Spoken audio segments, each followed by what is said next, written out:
आज हम बात कर रहे हैं मीन राशि की वर्तमान स्थिति की, जहां शनिदेव इस समय आपके लग्न भाव में विराजमान है और 31 मार्च 2025 से शुरू हुए इस गोचर के साथ ही आपकी साढ़े साती का दूसरा और सबसे प्रभावशाली चरण अपने चरम पर पहुंच चुका है। ये वक्त सतर्कता और आत्मविश्लेषण का है, क्योंकि जब शनि पहले भाव में आते हैं तो आमतौर पर वे भ्रम की स्थिति पैदा कर सकते हैं, खासकर तब जब आपके सामने कोई नया अवसर आता है, चाहे वो नौकरी में प्रमोशन की बात हो या व्यापार में किसी डील की। शनि आपकी सोच को दो हिस्सों में बांट सकते हैं और यही असमंजस कई बार अच्छा मौका गंवाने का कारण बन जाता है। इसलिए किसी भी अवसर को तुरंत लपकने की बजाय गहराई से सोचें, जांचें और फिर कदम बढ़ाएं। इस समय किसी भी चमक धमक वाली चीज के आकर्षण में आकर निर्णय लेना नुकसानदेह हो सकता है। याद रखें, हर चमकती चीज सोना नहीं होती। और जहां तक साझेदारी की बात है, इस समय किसी के साथ मिलकर कोई नया काम शुरू करना आपके लिए ज्यादा लाभकारी नहीं रहेगा, क्योंकि भ्रम और असहमति की संभावनाएं अधिक हैं।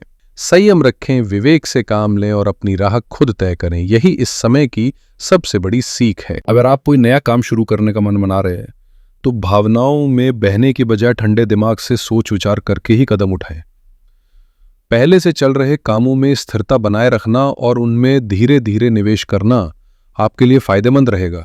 लेकिन अगर कोई अचानक से बड़ा प्रोजेक्ट सामने आता है या बहुत बड़ी रकम लगाने की बात होती है तो उस पर गंभीरता से विचार करना जरूरी है, ताकि कहीं कोई गलत फैसला आपकी मेहनत की कमाई को जोखिम में न डाल दे। ये सलाह खास तौर पर उन लोगों के लिए अहम है जिनकी कुंडली में शनि की स्थिति कमजोर है या फिर जिन पर शनि की महादशा या अंतर्दशा चल रही है। अब बात करते हैं शुक्र ग्रह की स्थिति की, जो इस महीने मीन राशि वालों के लिए काफी अनुकूल बनी हुई है। शुक्र का प्रभाव इस समय आपके सामाजिक दायरे को मजबूत करेगा। किसी पुराने दोस्त या परिचित के जरिए आपको नई नौकरी का अवसर मिल सकता है, व्यापार में नया क्लाइंट मिल सकता है या आर्थिक सहायता भी मिल सकती है। इस समय आपके भाई बहन, मित्र और जान पहचान के लोग आपके लिए एक मजबूत सपोर्ट सिस्टम बनकर उभर सकते हैं। साथ ही इस महीने आपके अंदर नई ऊर्जा, आत्मविश्वास और कामों को समय पर पूरा करने का जज्बा दिखाई देगा। कुल मिलाकर यह समय आपके लिए नए उत्साह, सामाजिक सहयोग और व्यावसायिक मजबूती से भरा हो सकता है। बस जरूरत है सही फैसले और सोच समझ से आगे बढ़ने की। शुक्र ग्रह को न केवल भौतिक सुख सुविधाओं और ऐशो आराम का स्वामी माना जाता है, बल्कि वे विदेश यात्रा, सुंदरता और वाहन सुख जैसे जीवन के कई सुखद पहलुओं से भी जुड़े होते हैं। इस महीने मीन राशि वालों के लिए शुक्र की स्थिति बेहद अनुकूल बन रही है, जिससे विदेश यात्रा के प्रबल योग बनते दिख रहे हैं। यदि आप वीजा का इंतजार कर रहे थे या बाहर जाने की योजना बना रहे थे तो ये समय आपके लिए अनुकूल हो सकता है।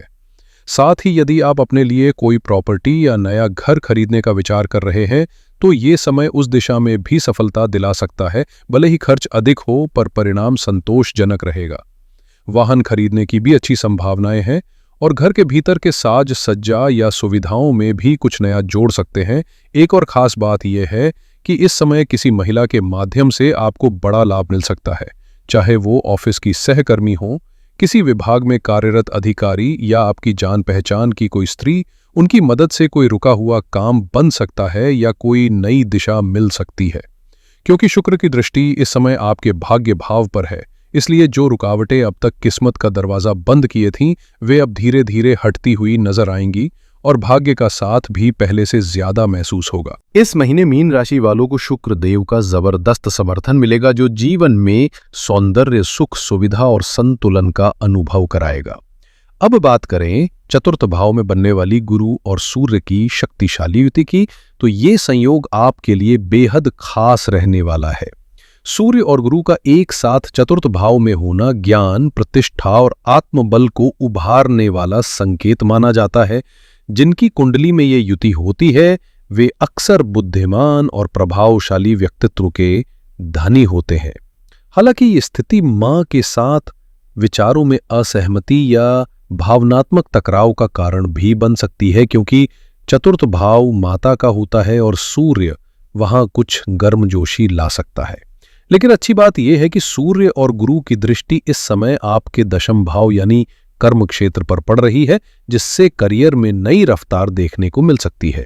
व्यापार करने वालों को ग्राहकों से अच्छा रिस्पॉन्स मिलेगा, दुकानदारी में मुनाफा बढ़ेगा और नौकरी पेशा लोगों के लिए प्रमोशन या सैलरी में बढ़ोतरी के योग है।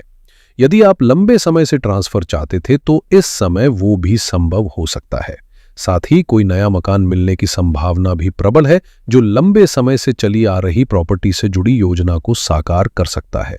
कुल मिलाकर ये समय आपकी मेहनत को पहचान मिलने का है। बस धैर्य रखें और समझदारी से आगे बढ़ें। इस महीने मीन राशि वालों के लिए एक नई शुरुआत का द्वार खुल सकता है, चाहे वो एक नया वाहन खरीदने की बात हो या कामकाज में नए मुकाम तक पहुंचने की। गुरु और सूर्य की युति आपकी कर्म भूमि को इतनी ताकत दे रही है कि आप कार्यस्थल पर अपनी दक्षता और प्रतिभा से सबका ध्यान खींच सकेंगे, और इसके बदले में आपको सराहना के साथ आर्थिक लाभ भी मिलता दिखाई देगा। अब नजर डालते हैं पंचम भाव में विराजमान बुध की स्थिति पर। 16 तारीख तक बुध अकेले रहेंगे, जो कि आपके लिए बौद्धिक और मानसिक रूप से बेहद अनुकूल साबित होगा। पंचम भाव का संबंध हमारी सोच, कल्पना शक्ति और निर्णय क्षमता से होता है, और जब बुध यहां होते हैं तो व्यक्ति की रणनीतिक सोच और संवाद में गहराई आ जाती है। उदाहरण के तौर पर भगवान श्री कृष्ण की कुंडली में भी बुध पंचम भाव में थे, जिनकी कुशल कूटनीति ने पूरे महाभारत को एक नई दिशा दी। इस गोचर के प्रभाव से संतान सुख के योग भी बन रहे हैं।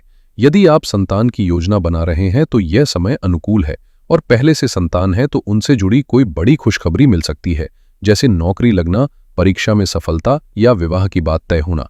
बच्चों की सेहत और पढ़ाई से जुड़ी चिंताएं भी इस माह में दूर होती नजर आ रही हैं। कुल मिलाकर यह समय आपको व्यक्तिगत और पारिवारिक दोनों मोर्चों पर संतोष और प्रसन्नता देने वाला रहेगा। 16 जुलाई से 15 अगस्त के बीच का समय मीन राशि वालों के लिए थोड़ा संवेदनशील रह सकता है, खासकर जब बात बच्चों से रिश्तों की हो। इस दौरान सूर्य पंचम भाव में विराजमान रहेंगे, जो कि बौद्धिकता और संतान भाव का प्रतिनिधित्व करता है। लेकिन साथ ही सूर्य की तीव्र ऊर्जा कभी कभी रिश्तों में अनजाने में तनाव भी ला सकती है। इसलिए छोटे मोटे मुद्दों को लेकर बच्चों से बहस या टकराव से बचना बेहद जरूरी है। आपकी डिप्लोमेटिक सोच और बेहतरीन मैनेजमेंट स्किल्स इस समय आपका सबसे बड़ा हथियार बनेंगी। आप हर परिस्थिति को शांत दिमाग और सूझबूझ से संभालने में सक्षम रहेंगे। करियर के क्षेत्र में भी नई संभावनाएं दस्तक दे सकती हैं, और जो लोग शेयर बाजार या स्टॉक्स में पहले से निवेश कर चुके हैं उन्हें अब अच्छे रिटर्न्स की उम्मीद करनी चाहिए। जिन योजनाओं में आपने पहले मेहनत या पूंजी लगाई थी वे अब परिणाम देने लगेंगी। साथ ही इस दौरान घूमने फिरने या किसी ट्रैवल प्लान की संभावना भी प्रबल है, जो आपके मन को नई ताजगी और ऊर्जा देगा। और हो सकता है कि इसी सफर के दौरान या इस समय में कोई खास व्यक्ति आपकी जिंदगी में प्रवेश करे, जो आने वाले समय को और भी खास बना दे। अगर आपकी जिंदगी में पहले से कोई लव पार्टनर मौजूद है तो जुलाई के पहले 15 दिन उनके साथ बिताया गया समय बेहद खुशनुमा और सुकून भरा रहेगा। लेकिन जैसे ही 16 जुलाई के बाद सूर्य पंचम भाव में प्रवेश करेंगे, जो कि प्रेम और रोमांस का भाव है, वहाँ उनकी तीव्र ऊर्जा कुछ हलचल पैदा कर सकती है। छोटी छोटी बातों पर चिड़चिड़ापन या गलतफहमी की स्थिति बन सकती है, जिससे रिश्ते में तनाव आने की संभावना रहती है। ऐसे में अगर आपका रिश्ता गहरा, ईमानदार और लंबे समय से बना हुआ है तो आपको कुछ बातों को नज़रअंदाज करने की समझ दिखानी होगी।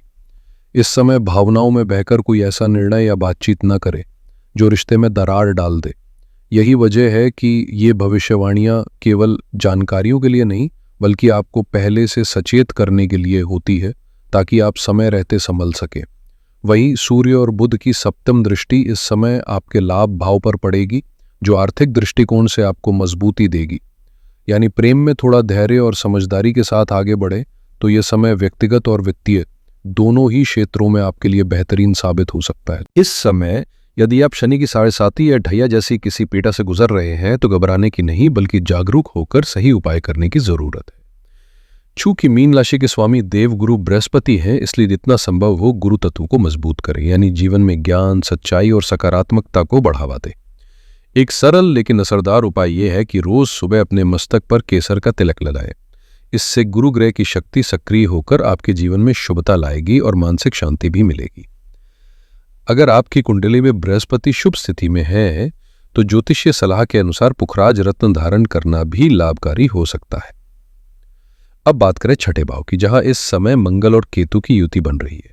छठा भाव रोग, ऋण और शत्रु का सूचक होता है, और मंगल केतु की ये युति विशेष रूप से उन लोगों के लिए राहत देने वाली है जो किसी स्वास्थ्य समस्या से जूझ रहे थे, चाहे वो इलाज के माध्यम से हो या जरूरत पड़ने पर सर्जरी से।